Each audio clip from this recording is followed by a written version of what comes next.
Hello students, good morning. बेटा आप सभी का एक बार फिर से स्वागत है आपके अपने यूट्यूब चैनल एस्कोसली एजुकेशन में। बेटा आज हम पढ़ रहे हैं हमारी 5th क्लास की गणित का 8वां लेसन नक्शा। तो बेटा सबसे पहले हम ये देख लेते हैं कि नक्शा क्या होता है।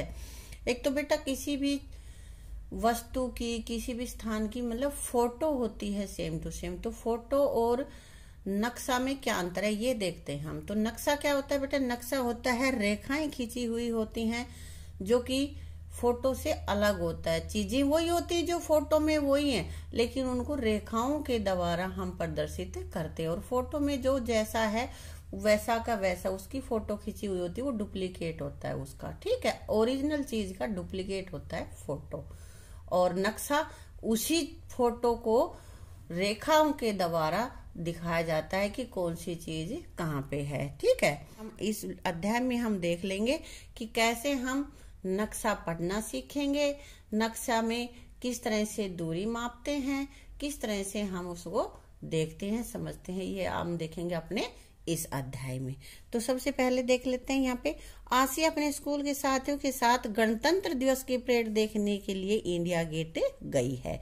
सब आराम से बैठे थे तो उन्होंने लाउडस्पीकर पर इंडिया गेट के बारे में सुना। राष्ट्रपति परेड का सैल्यूट ले रही हैं। राष्ट्रपति के दाहिनी ओर इंडिया गेट है। ठीक है, इससे पहले विश्व युद्ध में मारे गए सिपाहियों की याद में बनाया गया था। इंडिया गेट क्यों बनाया गया था? इससे पहले विश्व युद्ध में जो भी सैनिक वहां पे शहीद हो गए थे उनकी याद में इंडिया गेट बनाया गया था। वहां पे हमेशा अमर ज्योति जलती रहती बेटा। तो यहाँ पे कह रहे हैं कि बहुत सारे यात्री बैठे हैं और यहीं से परेड गुजरते। राजपथ है, दोनों ओर बैठे हैं और बच्चे भी आसपास भी दिखने वाली इमारतों के बारे में बातें कर रहे हैं। तो कहता है कि इंडिया गेट के ठीक सामने राष्ट्रपति भवन है, इसलिए हमारे दाहिनी ओर नजर आने वाली आखिरी इमारत राष्ट्रपति भवन होनी चाहिए। और ये फिर उनको इंडिया गेट दिखाई दे। दिख रहे हैं ना बच्चे, दिख रहे हैं, ये इनके टीचर है ना। हाँ, अब यहाँ पे बेटा देखो एक ये तो फोटो ले रखी है। जो अंतर बता रही थी ना मैं, फोटो और नक्शा में, मानचित्र में क्या अंतर है। मानचित्र में और इसमें बहुत सारा अंतर होता है। तो देखो मानचित्र में रेखाओं के द्वारा दिखाते हैं और फोटो में सेम चीजें आ जाती हैं। तो ये तो है इसकी फोटो और ये है इसका नक्शा। ठीक है, तो अब देखते हैं क्या है। क्या तुमने कभी किसी शहर का नक्शा देखा है? देखा है भाई, देखा है तो हाँ कह देना, नहीं तो अब सीख लो। नक्शा 1 को देखो, ये है नक्शा 1। इसका चित्र से मिलान करके बताओ कि इंडिया गेट कहाँ है। ये चित्र है, देखो इसी की तरह है ना। ये यहाँ पे ये चौड़ा सा सड़क दिखा रखी है पूरी, और यहाँ पे रेखाओं के द्वारा दिखा रखा है कि ये सड़क है, ये इंडिया गेट है। तो इंडिया गेट कहाँ पे है? ये देखो यहाँ पे इंडिया गेट है बेटा। ठीक है, नक्शे के इस भाग में कुछ सड़कें दिखाई देती हैं, उन सड़कों को फोटो में ढूंढो। इधर से ये सड़कें दिखाई दे रही है ना, ये जा रही, इधर से भी है ना, और ये वाली। तो इनको नक्शे में देखो कहाँ पे है। नक्शे में देखो ये राजपथ, फिर इधर चला गया जनपथ, ये भी जनपथ ही है। ये रफी मार्ग है, ये मान सिंह रोड है, ऐसे ये रोड जा रहा है। ये कस्तूरबा रोड है, फिर ये इस सर्कल के इधर जा रहा है, उसको जाकिर हुसैन रोड कहते हैं। ये वाला रोड तिलक मार्ग है, तिलक मार्ग हो गया। तो इस तरह से अलग अलग रोड है, देख लिया ना हमने। अब ये कह रहा है कि राष्ट्रपति भवन से इंडिया गेट जाते समय कौन कौन सी सड़कें आती हैं। इसमें देखो राष्ट्रपति भवन ये है ना, और इस भवन से यहाँ इंडिया गेट हमें आना है। तो यहाँ रास्ते में कौन कौन से मार्ग तुम्हें मिलेंगे? सबसे पहले ये कौन सा रोड है? रफी मार्ग। और चल रहे हैं, ये सीधा जो आ रहा है ये कौन सा है? ये राजपथ है। और ये इधर और इधर जा रहा है, ये जनपथ है ना। और ये यहाँ पे कौन सा हो गया? मानसिंह रोड। और ये यहाँ पे भाई फिर इंडिया गेट आ गया। इससे आगे का हम नहीं लेंगे क्योंकि हम वहीं पे रुक गए इंडिया गेट पे, और आगे आएंगे तो ये मार्ग हमें मिलेंगे। ठीक है, नक्शा 1 में नेशनल स्टेडियम ढूंढो। क्या फोटो में दिखाई दे रहा है? देखो लिखा हुआ है नेशनल स्टेडियम, लेकिन ये स्टेडियम से आगे की फोटो इसने नहीं दिखा रखी नक्शे में। नक्शा ये नेशनल स्टेडियम यहाँ पे है, लेकिन नेशनल स्टेडियम बना नहीं रखा यहाँ पे। ठीक है, तो यहाँ पे हमने लिख दिया कि ये नहीं दिखाई दे रहा है। ठीक है बेटा। अब बेटा ये कह रहा है कि ये जो पीछे हमारा ये एक नक्शा बनाया हुआ था, उस नक्शे के नीचे जो चित्र बना हुआ था हेक्सागन यानी कि षटभुज, ये वाली 6 भुजाओं वाली आकृति षटभुज होती है और इंग्लिश में इसको हेक्सागन कहते हैं। तो उसको थोड़ा जूम करके यानी कि बड़ा करके, ऐसे पिक्चर तुम फोन पे करते हो ना जूम, तो ये पिक्चर हमें थोड़ा जूम करके दिखा रखी, वहां छोटे छोटे थे अब ये थोड़े बड़े दिखाई दे रहे हैं। ठीक है, तो यहाँ पे पीले रंग की आकृति देखो, क्या तुमने यह आकृति पहले देखी थी ना, पीछे ऐसी ही थी वो, लेकिन वो थोड़ी छोटी थी, ये थोड़ी बड़ी है। देखो कहाँ पे थी ये आकृति, अभी देख लेते हैं हम। ये वाली आकृति है ना बेटा, ये वाली यही आकृति है, इतने एरिया को उधर जाके ना थोड़ा बड़ा कर दिया है, जूम करके दिखा दिया। ठीक है, अब नक्शे से पता लगाना है हमें। तो अगर तुम राजपथ पर चल रहे हो तो इंडिया गेट के बाद तुम्हारे किस तरफ चिल्ड्रन पार्क होगा। राजपथ पे तुम चल रहे हो बेटा, तो वहां कह रहा है कि इंडिया गेट के बाद तुम्हारे किस तरफ चिल्ड्रन पार्क होगा। ये इंडिया गेट है और तुम राजपथ से इधर आ रहे हो, तो ये चिल्ड्रन पार्क किधर होगा। देखो इधर मुंह करके आ रहे हैं हम, ऐसे चले आ रहे हैं, तो इधर हमारा राइट हैंड होगा ना। चिल्ड्रन पार्क किधर होगा, ये है चिल्ड्रन पार्क, तो ये हमारे दाईं तरफ होगा। अगर हम इंडिया गेट से और आगे राष्ट्रपति भवन की तरफ जा रहे होते तो वे हमारे बाईं तरफ हो जाता है बेटा। आगे कह रहे हैं इनमें से कौन सी सड़कें आपस में सबसे बड़ा कोण बनाती हैं। अब यहाँ पे ये रोड दे रखे हैं, इनमें देखना है कि कौन सबसे बड़ा कोण बनाती। देखो ये कोण बने हुए हैं, आपस में बना रखे हैं ना, बहुत सभी बना रहे हैं आपस में कोण, तो है ना। तो बेटा यहाँ देखते हैं कौन, मानसिंह रोड और शाहजहां रोड। देखो मानसिंह रोड कहाँ पे है, देखते हैं भाई, ये मानसिंह रोड, ये शाहजहां रोड, तो ये यहाँ पे इतना कोण बना रही है। दूसरा अशोक रोड और मानसिंह रोड, और ये इंडिया गेट से परे बनने वाला कोण, इंडिया गेट से परे, तो अशोक रोड और मानसिंह रोड, तो ये तो है अशोक रोड और ये मानसिंह रोड है ना बेटा। तो इससे इंडिया गेट के अगर ये वाला बनाते हम तो इंडिया गेट के पास हो जाता, लेकिन ये हम कह रहे हैं कि ये इंडिया गेट से दूर बनने वाला, तो ये वाला कौन। अब तुम इससे अंदाजा लगा सकते हो कि ये वाला कौन बड़ा है या ये वाला बड़ा है, कौन सा बड़ा है, ये बड़ा है ना। तो हमने लगा दिया अशोक रोड और मानसिंह रोड के बीच में कौन बड़ा बन रहा है। ठीक है, जनपथ और राजपथ, यहाँ जनपथ और राजपथ भी देख लेते हैं। ये तो है हमारा राजपथ और ये जनपथ का भी छोटा ही है, तो तीनों में से बड़ा कौन सा हुआ बेटा, यही बड़ा है, इसलिए हमने इस पे राइट की टिक लगा दी है। इनमें से कौन सी सड़कें आपस में समकोण बनाती हैं। समकोण मतलब 90 डिग्री का कोण। कौन से ऐसे दो कोण हैं जो भाई 90 डिग्री का कोण बना रहे हैं। देखो एक तो जनपथ और राजपथ, यहाँ पे जब जो सीधी रेखी खड़ी रेखाएं होती है ना, जो भी सीधी खड़ी रेखाएं हैं वो 90 अंश का कोण बनाती हैं और उसी को हम समकोण कहते हैं। तो एक तो ये हो गया राजपथ और जनपथ के बीच में हो गया, और दूसरा भाई कहाँ पे हो गया, यहाँ पे ये मानसिंह रोड और ये राजपथ रोड। इसको इधर बना लो चाहे इधर बना लो, इससे कुछ फर्क नहीं पड़ेगा बेटा, है। ये भी 90 अंश का कोण है हमारा, 90 डिग्री का, ये भी समकोण है। ठीक है, तो राजपथ और मानसिंह रोड, दो रोड ये ऐसे हैं जिनमें 90 डिग्री का कोण बन रहा है, समकोण डिग्री का कोण बन रहा है, समकोण बन रहे हैं इनके बीच में। ठीक है, परेड का इंतजार करते हुए कांचा और उसके कुछ दोस्त सोच रहे थे कि परेड कहाँ खत्म होगी। उन्होंने अंदाज, बच्चे तो लगाते रहते ना कहाँ से जाएगी कहाँ तक जाएगी, है ना। तो कांचा के पास ये वह अखबार था जिसमें परेड का रास्ता दिखाया हुआ था। ये परेड का रास्ता है, इस अखबार में ये दिखा रखा है। तो उसमें रास्ता ये है विजय चौक, उसके बाद राजपथ, राजपथ से इंडिया गेट, इंडिया गेट से तिलक मार्ग, बहादुर शाह जफर मार्ग, फिर सुभाष मार्ग और फिर लाल किला। तो सबसे पहले बेटा हम इसमें देख लेते हैं ये रास्ता कहाँ से शुरू हो रहा है, विजय चौक। ये विजय चौक है ना, यहां से गए तो कहाँ आ गया, राजपथ। कहाँ पे है राजपथ, देखो ये विजय चौक से ये राजपथ है ना, ये राष्ट्रपति भवन और इंडिया गेट के बीच में राजपथ है। ये राजपथ, राजपथ से होता हुआ फिर इंडिया गेट पे पहुंच गया। इंडिया गेट के बाद ये तिलक मार्ग, यहाँ इधर से, ये है ना इधर से तिलक मार्ग के बाद बहादुर शाह जफर मार्ग, ये बहादुर शाह जफर मार्ग, सुभाष मार्ग, ये लिख रखा है सुभाष मार्ग, छोटे छोटे अक्षरों में लिख रखा है बेटा, तुम देख लेना इसमें। उसके बाद ये यहाँ पे आ गया और फिर ये लाल किला, इधर आके ये लाल किले पे खत्म हो जाएगी झांकी। तो ये रास्ता हमने देख लिया इसका। देखो बेटा मानचित्र में ये एक चीज और दे रखी है, स्केल 2 सेंटीमीटर बराबर है 1 किलोमीटर।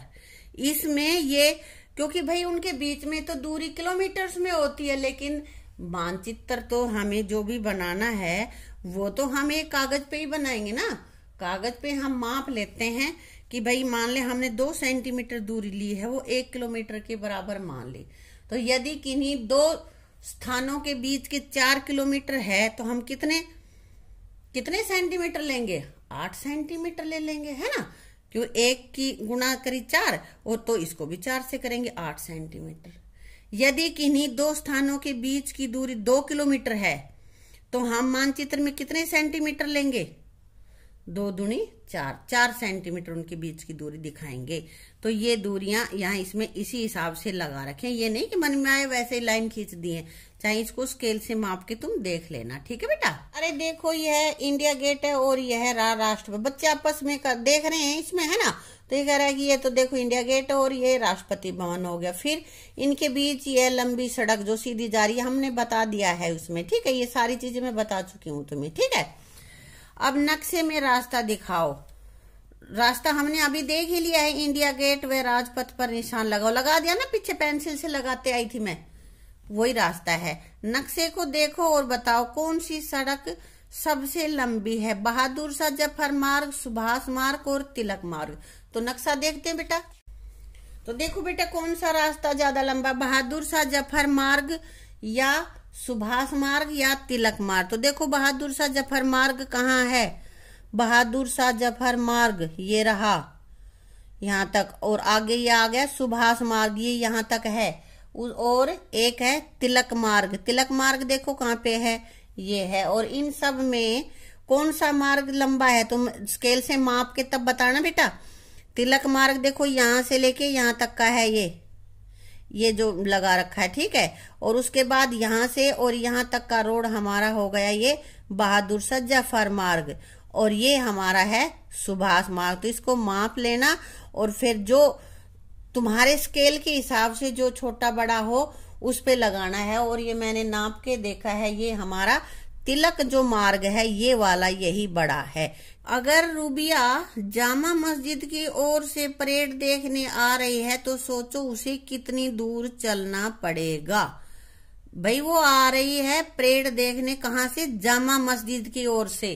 तो देखते, हाँ बेटा देखो जामा मस्जिद कहाँ है, ये है जामा मस्जिद, यहाँ पे है ना। तो रूबिया इधर से आ रही है, तो ये कह रहा है कि ये कितने किलोमीटर तक आ जाएगी। देखो इसको मापते हैं हम, ये 1 सेंटीमीटर और एक ये 2 सेंटीमीटर ही होगा लगभग, और 2 सेंटीमीटर का मतलब कितना किलोमीटर है? 1 किलोमीटर। तो रूबिया को कितने किलोमीटर चलना पड़ेगा बेटा परेड देखने के लिए? 1 किलोमीटर, ठीक है। क्योंकि 2 सेंटीमीटर है, 2 सेंटीमीटर लगभग 1 किलोमीटर है बेटा, थोड़ा बहुत कम बत्ती भी हो सकता है। तो यहाँ पे ये रूबिया को 1 किलोमीटर चलना पड़ेगा, क्योंकि इसको मापोगे तो ये 2 सेंटीमीटर के आसपास ही बैठेगा। परेड का पूरा रास्ता लगभग कितना लंबा है? तो बेटा इसमें जो पूरा रास्ता दे रखा है तुम्हारा, वो सारे रास्ते को तुम्हें क्या करना है? माप लेना है अपने स्केल से, और जितने भी सेंटीमीटर आए उसको तुम उनमें से 2 से भाग दे देना है। क्योंकि मान लिया हमारा 40 सेंटीमीटर आ गया, मान के चलते मैंने ये नहीं कहा आएगा, अगर 40 आता है तो 2 से उसको भाग देंगे, क्योंकि 2 सेंटीमीटर बराबर है 1 किलोमीटर, और तो 40 का 20 आ जाएगा, यानी कि 20 किलोमीटर। तो अब तुम्हें ये माप के देख लेना है, ये लगभग 16 किलोमीटर के आसपास बैठेगा, 32 सेंटीमीटर के आसपास तुम्हारा ये जो पूरा रास्ता है वो आएगा, ठीक है। अब कह रहा है कि जैसे जैसे जैसे परेड आगे बढ़ी, उन्हें कुछ बच्चे हाथी पर आते हुए दिखे। परेड में आते हैं ना, यही वो बच्चे हैं जिन्हें बहादुरी के लिए इनाम दिया गया है। इसके बाद अलग अलग स्कूलों के बच्चों ने तरह तरह के नृत्य और करतब किए। ऐसे तो बेटा करते ही है ना परेड में। हाँ, 26 जनवरी की जो परेड होती है उसमें जो बहादुर बच्चे हैं उनको हाथी पर बिठा कर लाया जाता है, उनको सम्मानित किया जाता है। ठीक है, और वहां अलग अलग राज्य की अलग अलग स्कूलों की झांकियां भी निकाली जाती है। ठीक है, तो बेटा अब ये तुम समझ गए होगे कि मानचित्र में, मैप पे, नक्शे पे हम किस तरह से किसी भी स्थान की दूरी को प्रदर्शित करते हैं। उसमें नीचे लिख देते हैं कि 1 सेंटीमीटर बराबर है इतना किलोमीटर, या 1 सेंटीमीटर बराबर इतना मीटर, जो भी है उसी के अनुपात में उसको छोटा या बड़ा करते हैं। ठीक है, अगर दो स्थानों के बीच की दूरी 4 है तो हम थोड़ा बड़ा दिखाएंगे उसकी बजाय कि जिसके बीच में 2 किलोमीटर दूरी है। 2 वाले को हम थोड़ी छोटी दूरी दिखाएंगे, 4 वाले को उससे दुगनी दिखाएंगे, 8 वाले को उससे भी दुगनी। तो बेटे आगे गप्पू की लाल किले की यात्रा, क्योंकि गप्पू लाल किला पहले ही देख चुका था तो बच्चों को बताने लग रहा था कि यहाँ ऐसे ऐसे लाल किला ये है, इसमें ऐसे ऐसे यहाँ पे जाना है, इसके बारे में बता रहा था वो। तो क्या है, जब हम लाल किले पहुंचे तो वहां टिकट लेने के लिए लंबी लाइन लगी हुई थी। अपने वर्णन बता रहा है कि हम लाल किला देखने गए तो क्या हो रहा था। लाल किले के मुख्य गेट को लाहौरी गेट कहते हैं। लाल किले के मुख्य गेट को क्या कहते हैं? लाहौरी गेट। उससे अंदर घुसकर हम बाईं ओर एक लंबे गलियारे में पहुंचे जिसके दोनों तरफ लंबी लंबी दुकानें बनी हुई थी। इस जगह को मीना बाजार कहते हैं। तो मीना बाजार क्या है? जो लाहौरी गेट से अंदर जब जाते हैं तो दोनों तरफ जो दुकानें बनी हुई हैं उसको मीना बाजार कहते हैं। वहां से मैंने अपनी बहन के लिए चूड़ियां खरीदी। देखो पिक्चर दिखा रखी है, ये लाहौरी गेट है, ये मीना बाजार है और ये लाल किला है। और यहाँ उसका नक्शा बना रखा है बेटा। देखो यहाँ पे स्केल क्या ले रखा है, 1 सेंटीमीटर बराबर है 100 मीटर। वहां पे क्या था, 2 सेंटीमीटर बराबर है 1 किलोमीटर। क्योंकि वो लंबा रास्ता था इसलिए उसको किलोमीटर में मापना पड़ा। है थोड़ा छोटा है एरिया तो उसको हमने सेंटीमीटर में माप लिया है। ठीक है बेटा, देखो ये लाल किला है, इधर से ये लाहौरी गेट से अंदर चले गए, यहाँ पे ये मीना बाजार है, फिर ये नक्कार खाना है, ये आगे चलो ये दीवाने आम, और इधर जाओगे ये वाला दीवाने खास, और ये जो भवन है यहाँ पे ये मोती मस्जिद है, ये हमाम है, यहाँ पे ये आराम गृह है, ये रंग महल है और ये मोती महल है। ये उसके अंदर ही है सारा कुछ लाल किले के अंदर। ठीक है बेटा, अभी बता रहे हैं नक्कार खाना क्या होता है, कहाँ था, क्या था नक्कार खाना। वह जगह थी जहां ड्रम बजाकर राजा का संदेश सुनाया जाता था। वहां पे देखा है ना तुमने पुरानी फिल्मों में, नाटकों में बड़ा सा ढोल रख के बजाते थे, सुनो सुनो, है ना, ऐसे कहते थे। वहां से सीधे नक्कार खाने होते हुए तुम दीवाने आम पहुंच सकते हो। यह वही जगह है जहां राजा आम जनता से मिला करते थे। दीवाने आम कौन सी जगह है?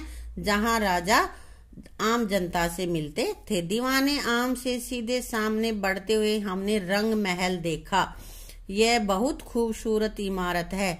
हमारे बाईं तरफ 3 इमारतें और थी। इन इमारतों को नक्शे में ढूंढो। अब ढूंढते हैं भाई वो इमारतें कहाँ पे हैं। हम रंग महल से बाएं मुड़कर दीवाने खास पहुंचे जहां राजा अपने मंत्रियों और खास लोगों से मिला करते थे। दाएं से ये इधर रंग महल, आराम गृह और दीवाने खास, ये कह रहा था ना, और 3 इमारतें हैं उनको देखो।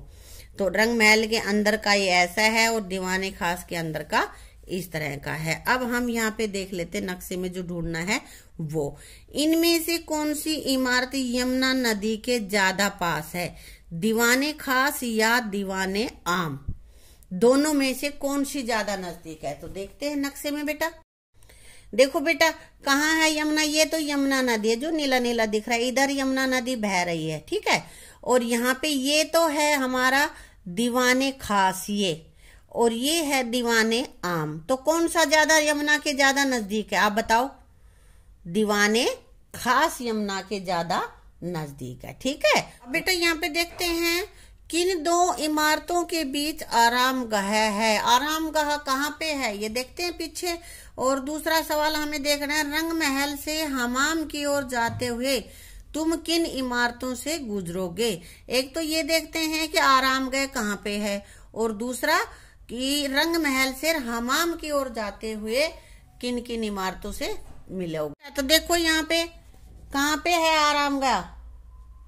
एक तो ये देखना है हमें कि आरामगाह कहाँ, किन दो इमारतों के बीच। देखो रंग महल और हमाम इन दोनों के बीच में है ना बेटा।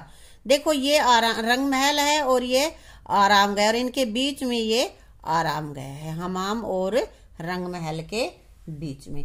दूसरा रंग महल से, ये रंग महल है और यहाँ से हमाम की ओर जाते हुए किन इमारतों से गुजरेंगे। तो कौन कौन सी इमारत पड़ेंगी बेटा बीच में। एक तो आरामगाह, और एक कौन सी बचेगी यहाँ पे, ये यहाँ पे है दीवाने खास। ठीक है, ये दीवाने खास रहेगी यहाँ पे, और ये आरामगाह। इन दोनों से होते हुए जाएंगे तब हम हमाम पे पहुंचेंगे। ठीक है, आगे है, इस नक्शे में मीना बाजार से सबसे दूर कौन सी इमारत है। मीना बाजार से सबसे दूर कौन सी है, और दीवाने खास से लाहौरी गेट लगभग कितनी दूर है। देखते हैं मानचित्र में। बेटा ये तो है मीना बाजार, और इससे सबसे दूर कौन सी है। देखो यहाँ पे ये तो नजदीक ही पड़ेंगी, इसके लिए और इधर जाना पड़ेगा। तो ये मोती मस्जिद है, ये सबसे दूर है बेटा। ठीक है, और एक हम ये देख लेते हैं यहाँ पे कि दीवाने खास से लाहौरी गेट कितनी दूर है। दीवाने खास देखो कहाँ पे है, ये तो है दीवाने खास, और लाहौरी गेट कहाँ पे है, ये। इसके बीच की दूरी कितनी है बेटा, इसको हम सेंटीमीटर में मापेंगे। ये लाहौरी गेट है ना, तो यहाँ से लेकर कि यहाँ तक का दीवाने खास ये है ना, तो दीवाने खास से लेकर हम यहाँ तक स्केल से मापेंगे। ये दीवाने खास यहाँ से लेकर लाहौरी गेट तक की दूरी को, ये लाहौरी गेट है यहाँ पे, इसको हम यहाँ से मापेंगे तो ये कितना है बेटा। ये स्केल से मापा तो 7 सेंटीमीटर आया है। ठीक है, और 7 सेंटीमीटर का मतलब 700 मीटर, क्योंकि 1 सेंटीमीटर बराबर है 100 मीटर। तो ये कितना हो जाएगी इनके बीच की दूरी, 700 मीटर। हमने लिख दिए 700 मीटर।